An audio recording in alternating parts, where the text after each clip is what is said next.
এই জন্যই তো জান্নাতি জান্নাতে ঢুকার পরে জান্নাত দেখা ভাববে, হায় যদি মৌত আয়া পড়ে তাইলে ডুইকা লাভ হইল কি। সাথে সাথে এক ফেরেশতা ঘোষণা দিবে, আনতাকিয়াও ফালা তামুতু আবাদা, চিরদিনের জন্য জীবন, কোনোদিন মরবে না।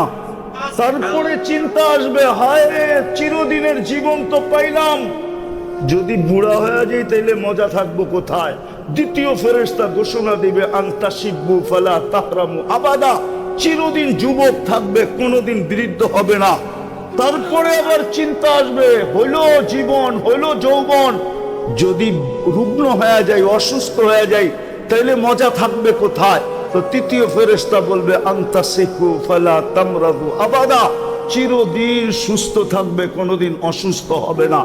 চতুর্থ চিন্তা মাথায় ঢুকবে, পাইলাম জীবন, পাইলাম যৌবন, পাইলাম সুস্থতা, যদি মাল না থাকে, মনে হয় বোঝেন না, না হুজুরে বোঝে না, যদি যদি চতুর্থ ফেরেশতা ঘোষণা দিবে, আনতানামু ফালা তাইয়াসু আবাদা, চিরদিন নিয়ামত বাড়বে, কোনোদিন কমবে না, না।